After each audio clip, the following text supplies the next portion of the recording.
Warahmatullahi wabarakatuh. Bagaimana kabar kalian hari ini? Baik, Bu. Alhamdulillah. Semuanya sehat? Sehat, Bu. Ada yang tidak masuk? Masuk semua.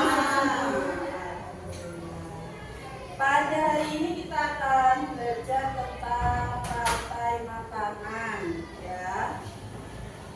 Masih semangat atau sudah lapar? Oke, sebelum memulai pelajaran hari ini tentang rantai makanan, saya minta tolong satu orang untuk memimpin doa, ya. Sekarang tanggal 13, berarti absen 3.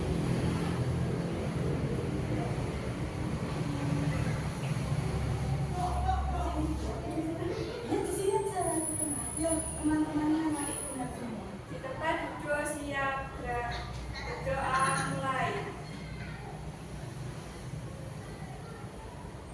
Doa selesai. Terima kasih Robi. Oke, kita buat kesepakatan kelas dulu agar pembelajaran hari ini nanti bisa berjalan dengan baik, dengan lancar, dan ilmu yang kita dapatkan bisa dimanfaatkan, ya. Untuk kesepakatan kelas pada pembelajaran hari ini kita sepakati bersama-sama. Yang pertama, nanti tidak boleh kami. Ada lagi yang kedua, Tidak boleh mengobrol. tidak boleh mengobrol. Satu lagi, tidak boleh membuang sampah sembarangan. Buangnya di tempat sampah. Satu lagi ada yang mau menambahkan? Ada lagi? Jika mau keluar izin dulu. Oke, jika mau keluar izin dulu, entah itu mau cuci tangan atau mau ke kamar mandi.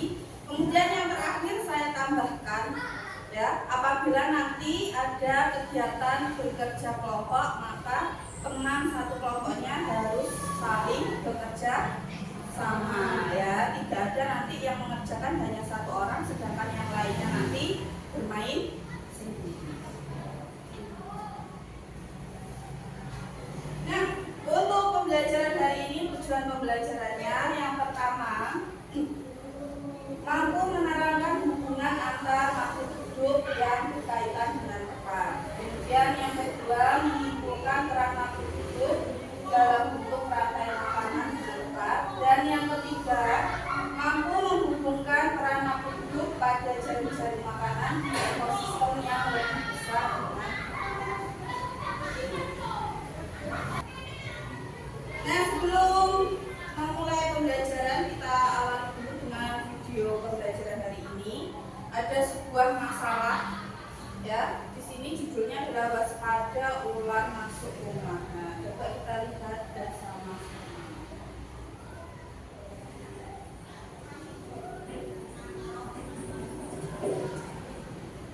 Petugas damkar Kota Tasikmalaya, Jawa Barat mengevakuasi sejumlah ular yang masuk rumah warga sejak hari Minggu hingga Selasa.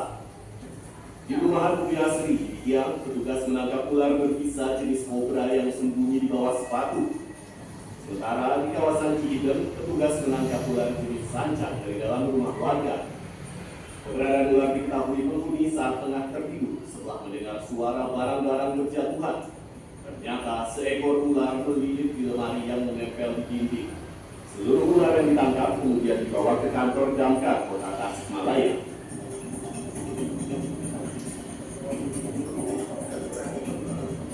Warga desa Sukorejo, Kecamatan Parengan, Kabupaten Tuban, Jawa Timur, Selasa pagi dikagetkan dengan kemunculan seekor ular ekor. Ular sepanjang 3 meter ini layak naik ke atap bangunan. Keberadaan ular diketahui pemilik rumah saat sedang bersih-bersih. Posisi ular berkelantungan pada rangka atap. Temuan ular ini kemudian dilaporkan kepada petugas damkar Kabupaten Tuban. Saat proses penangkapan, ular melilitkan tubuhnya pada rangka kayu dan sempat berusaha kabur. Namun petugas berhasil menangkap ular tersebut.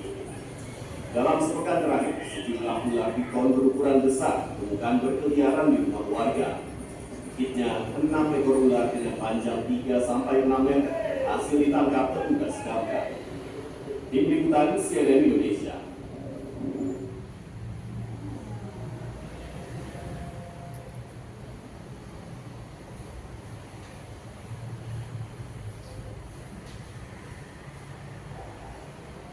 dari video tadi ya, ada beberapa jenis ular yang ditemukan di rumah warga ya. Yang pertama tadi ada ular apa?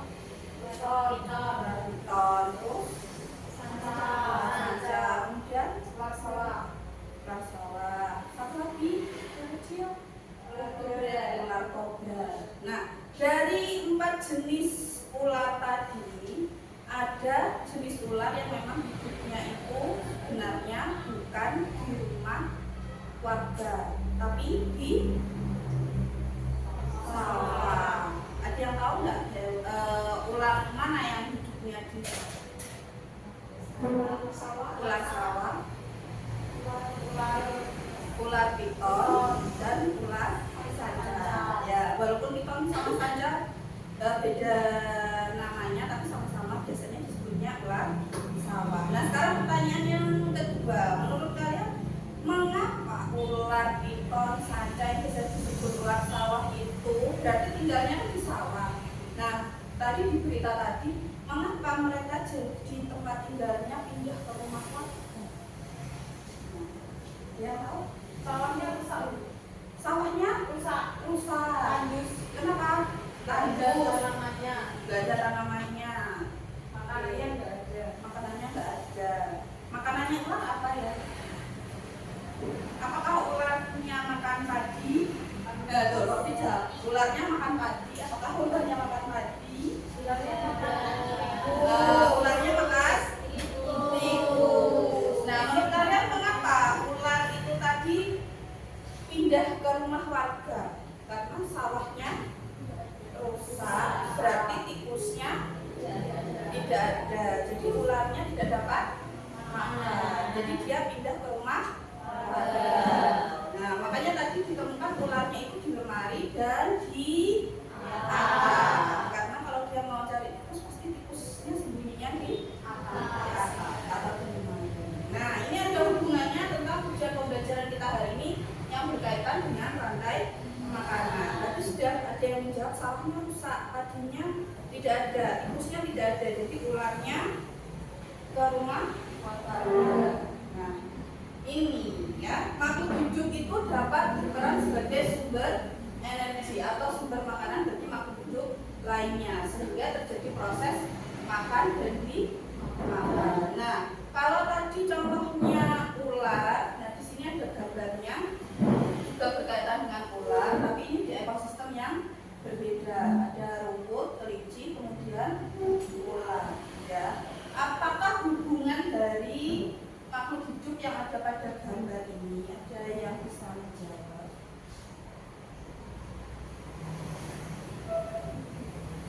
Belum? Oke, lanjut. Nah, ini dia hubungannya.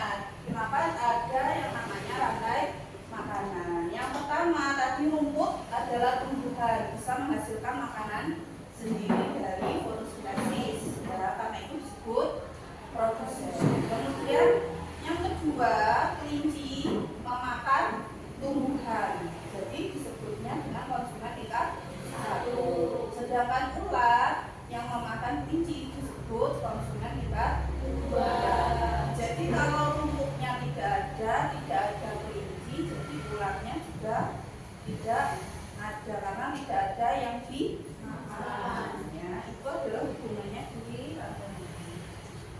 Oke, tadi sudah ada hubungannya antara makhluk hidup membentuk sebuah rantai makanan. Agar kalian lebih paham lagi, kita coba nyanyikan bersama-sama lagu rantai makanan. Sudah tahu lagu Anak Kandung Saya? Oke, kita nyanyikan dengan nada lagu Anak Kandung Saya. Boleh sambil tepuk tangan ya?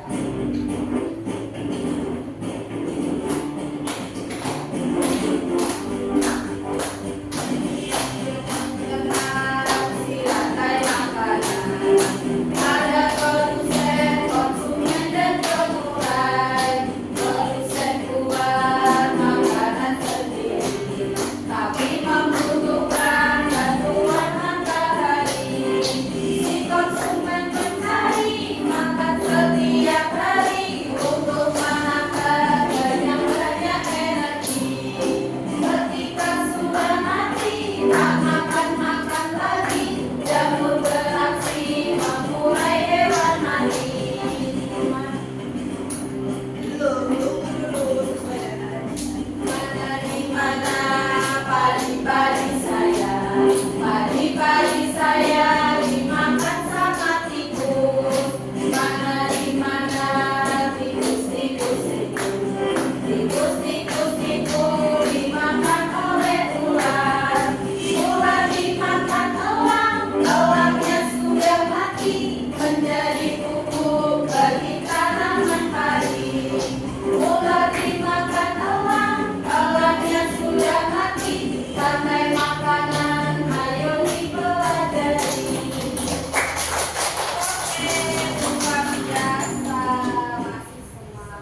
pembelajaran pada hari ini, saya akan membentuk 3 kelompok sesuai dengan penilaian awal.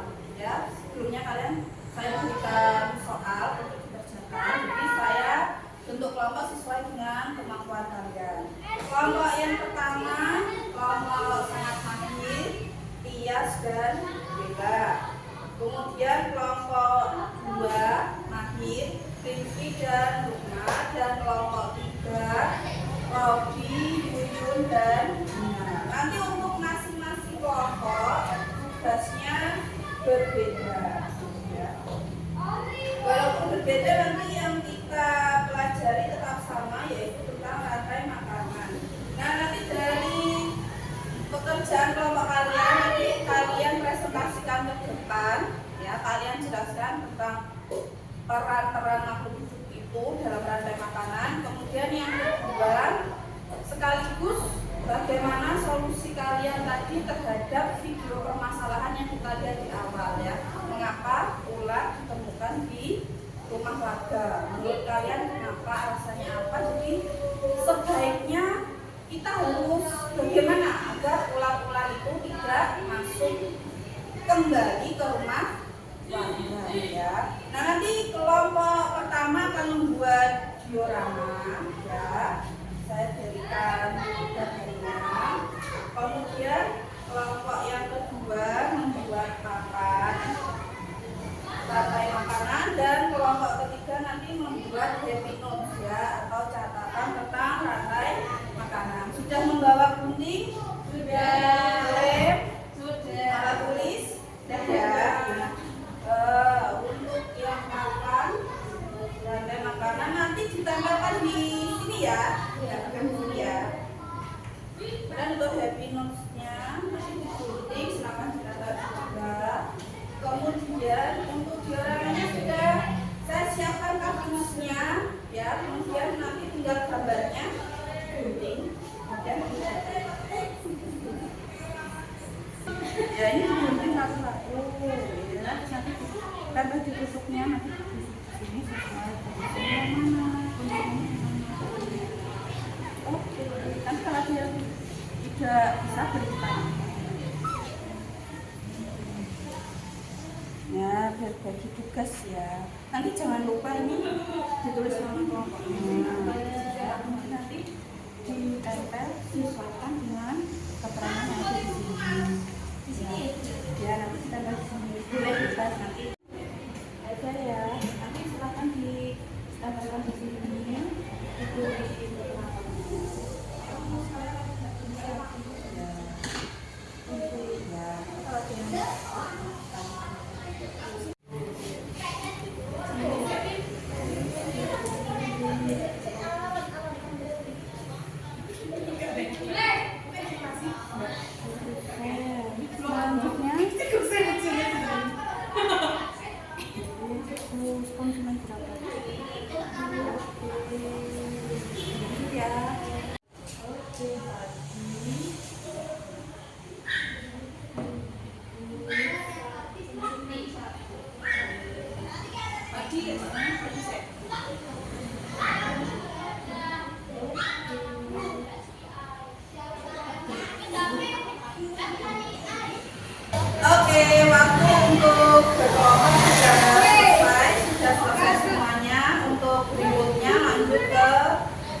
presentasi mulai dari kelompoknya Bella dan Tias.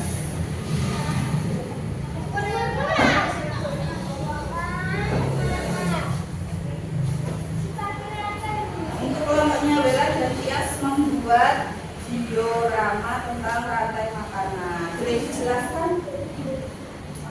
Assalamualaikum warahmatullahi wabarakatuh. Waalaikumsalam warahmatullahi wabarakatuh. Kami dari kelompok 1 akan mempresentasikan hasil diorama rantai makanan. Kelompok kami ini membuat diorama rantai makanan. Di sini ada produsennya padi. Padi dimakan konsumen satu, yaitu tikus. Tikus dimakan konsumen 2, yaitu ular. Ular dimakan elang, konsumen 3. Lalu elang mati diurai atau dimakan oleh jamur. Jadi diuraikan oleh jamur. Dari rantai makanan yang sudah dibuat tadi ada hubungannya dengan video yang kita saksikan bersama. Ada hubungannya beda. Hubungannya dengan video itu apa? Hubungannya dengan video karena ularnya yang makan padi ini tikusnya yang makan padi itu punah dulu. Jadi tikusnya diracun sama Pak Tani. Nah karena nggak ada tikus, nah ularnya itu bingung mau cari makan. Akhirnya masuk ke rumah warga untuk mencari tikus. Terus menurut kalian solusinya gimana? Biar ularnya tidak masuk lagi ke rumah. Ya Pak Tani jangan ngasih tikus. Biar ularnya masih tetap makan tikus. Jadi biar ularnya secara alami memakan tikus ya. Jadi dia tetap di ekosistem sawah, tidak pindah ke rumah warga. Oke, masih tetap ada di ekosistem. Oke, luar biasa. Boleh beri tepuk tangan untuk kelompoknya luar biasa.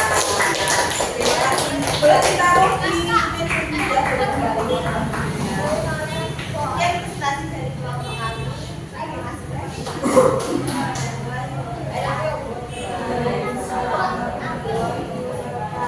Selanjutnya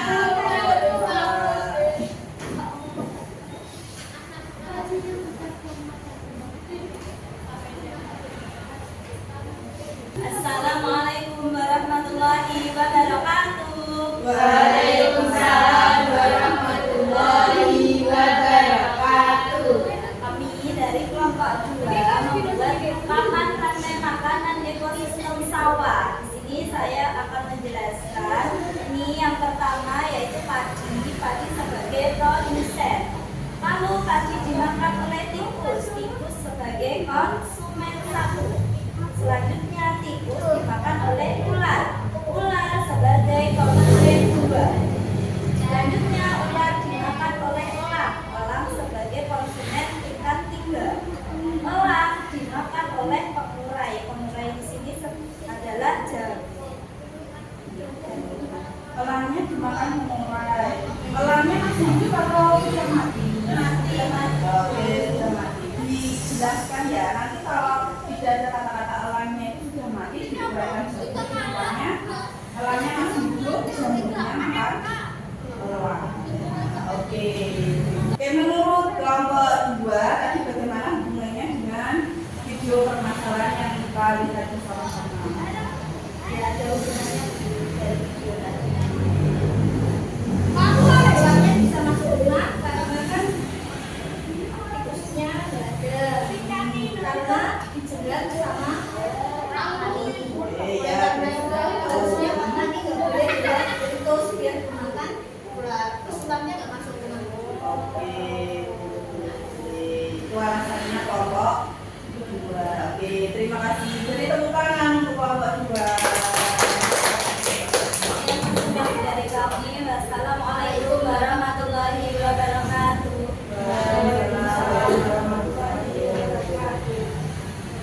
Oke, lanjut kelompok yang terakhir, kelompok 3.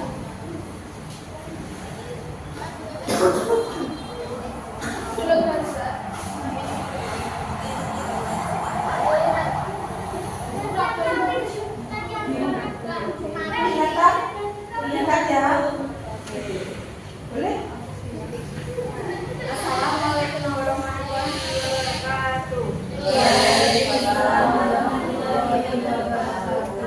Ini kami kelompok 3 akan mempresentasikan tentang rantai makanan. Yang pertama ada padi sebagai produsen, kemudian padi dimakan tikus sebagai konsumen satu, kemudian tikus dimakan ular sebagai konsumen 2, kemudian ular dimakan elang sebagai konsumen 3. Setelah itu elang diuraikan oleh jamur sebagai konsumen.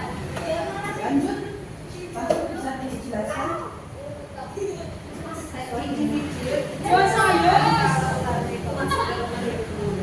Ini karena tikus di sawah ini tidak ada, karena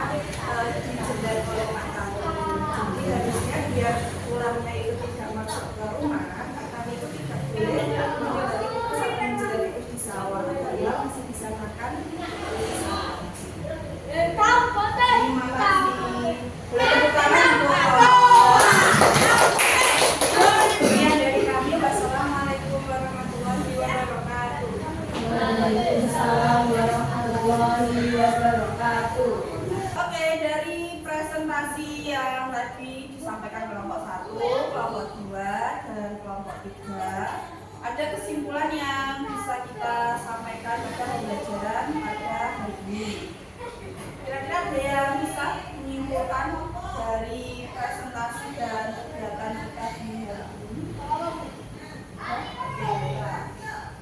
Kesimpulan satunya satu. Tadi rantai makanan. Rantai makanan. Rantai makanan selalu diawali dengan produsen dan diakhiri dengan pengurang. Ada produsen, konsumen, dan pengurang. Produsennya tumbuhan. Tadi contohnya tadi. Oke, kalau dari presentasi kalian tadi konsumen satunya siapa? Tikus. Konsumen duanya ular. Dan konsumen tiganya ular. Oke, berdasarkan rantai makanan itu tadi di ekosistem sawah dengan video permasalahan tadi dari kelompok 1, solusinya jangan meracuni tikus ya, agar ekosistem sawahnya tetap baik, ularnya memakan tikus. Dari kelompok 2 tadi jangan menjerat tikus ya, agar tikusnya bisa dimakan juga langsung oleh ular. Dari kelompok 3 tadi juga seperti itu ya, jangan diracun, jangan dijerat. Nah, jadi kesimpulannya kita sebagai manusia jangan sampai merusak ekosistem yang sudah ada ya. Jadi saat kita berperilaku, kita harus berperilaku yang baik dan sesuai. Jadi kalau memang di sawah itu sudah ada padi tumbuh subur dengan baik, walaupun ada tikus yang ingin memakan padi, jangan diracun, jangan dijerat, jangan dipasang jebakan listrik ya, cukup berikan saja, lestarikan saja pemangsa alaminya. Apa tadi? Ular. Nah, insya Allah dengan makan alaminya itu sudah cukup untuk mengurangi tikus. Ularnya nanti juga tidak akan masuk ke rumah kita. Padinya pun juga tidak akan rusak. Nah, itulah pentingnya kita sebagai manusia tetap menjaga kelestarian ekosistem. Ya. Nah, itu pembelajaran kita di hari ini tentang rantai makanan. Manfaatnya juga kita belajar rantai makanan. Jadi kita bisa berperilaku dengan baik. Ya. Kemudian sebelum saya akhiri pembelajaran hari ini, untuk saya dapat mengukur kemampuan kalian, saya akan memberikan soal latihan ya. Untuk soal latihannya ini nanti dikerjakan sendiri ya, secara individu. Untuk tugas kelompoknya nanti saya ambil, saya tahu. Silahkan disiapkan berbagai.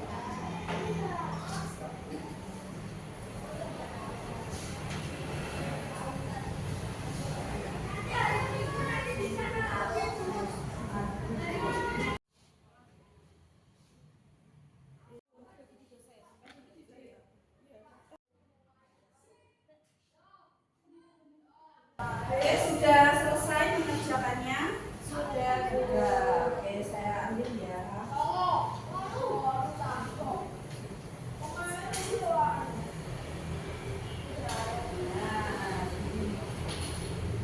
Sebelum saya akhiri, menurut kalian bagaimana perasaan kalian setelah mempelajari tentang rantai makanan? Alhamdulillah, sudah mendapatkan pengetahuan baru ya. Nah, semoga pembelajaran kita hari ini bermanfaat dan dapat kalian terapkan dalam kehidupan sehari-hari. Boleh dipimpin doa. Ilyas.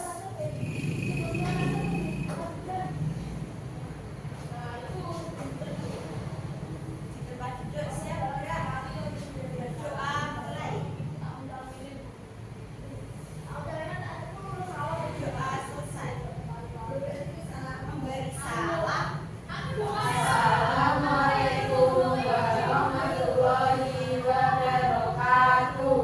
Waalaikumsalam warahmatullahi wabarakatuh. Silahkan boleh dibereskan, boleh beristirahat ya.